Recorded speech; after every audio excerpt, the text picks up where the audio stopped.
Paus Fransiskus meninggal dunia pada usia 88 tahun setelah 12 tahun memimpin gereja Katolik. Ketika seorang paus wafat, rangkaian ritual berusia ratusan tahun dimulai. Orang pertama yang diberitahu dan juga mengkonfirmasi kematian paus adalah Camerlengo. Camerlengo adalah pejabat utama dalam struktur gereja Katolik dan juga Vatikan. Menurut tradisi, Camerlengo harus berdiri di samping paus dan memanggilnya sebanyak 3 kali menggunakan nama baptis. Apabila paus tidak bangkit, maka dia dinyatakan meninggal dunia. Para kardinal akan diberitahu dan setelahnya apartemen kepausan segera ditutup. Salah satu ritual yang dilakukan setelah itu adalah mematahkan cincin paus.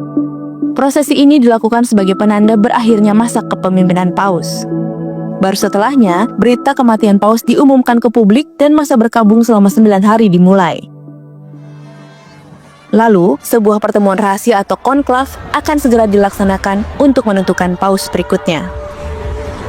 Namun sebelumnya, pemakaman paus harus lebih dulu dilakukan. Pemakaman Paus Yohanes Paulus II pada 2005 tercatat menjadi salah satu pemakaman terbesar dalam sejarah, dengan dihadiri langsung oleh 4 juta jemaat yang memenuhi Vatikan. Secara tradisional, paus dimakamkan dengan peti berlapis 3, yaitu kayu cemara, timbal, dan kayu ek. Namun sebelum meninggal, Paus Fransiskus sudah memilih peti yang lebih sederhana, yang hanya terbuat dari lapisan kayu polos dan seng. Para peziarah dapat melihat wajah Paus Fransiskus dan memberikan penghormatan untuk terakhir kalinya. Paus Fransiskus akan menjadi paus pertama yang dimakamkan di luar Vatikan, yaitu di Basilika Santa Maria Maggiore di Roma. Lebih dari 90 paus dimakamkan di Basilika Santo Petrus di Vatikan. Konklav atau pemilihan paus baru akan diadakan secara tertutup di Kapel Sistina 2 hingga 3 pekan setelah wafatnya Paus Fransiskus. Masing-masing kardinal menuliskan nama kandidat pilihan mereka di kertas suara yang kemudian dikumpulkan lalu dihitung hasilnya. Proses ini akan terus berlangsung hingga seseorang mendapat suara mayoritas setidaknya 2/3 dari total quorum. Pemilihan ini tidak selalu mudah. Proses ini bisa berlangsung selama berhari-hari, bahkan berminggu-minggu. Pemilihan paus terlama dalam sejarah berlangsung selama hampir 3 tahun, pada tahun 1268 hingga 1271, yang terjadi akibat konflik politik dan perseteruan internal di antara para kardinal. Secara teori, siapapun berhak mencalonkan diri sebagai paus, selama dirinya adalah seorang pria dan telah dibaptis secara Katolik. Apabila seseorang dapat masuk ke ruangan konklav, maka dia dapat menominasikan dirinya sendiri dalam pemilihan tersebut. Namun, kemungkinan terpilih akan sangat kecil, karena dia tidak akan mungkin mendapatkan 2/3 suara dari para kardinal yang hadir.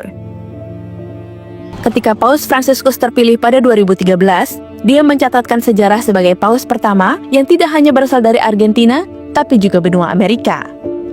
Sebab dalam sejarah, para kardinal lebih banyak memilih orang Italia sebagai paus. Sebanyak 217 dari 266 paus berasal dari Italia.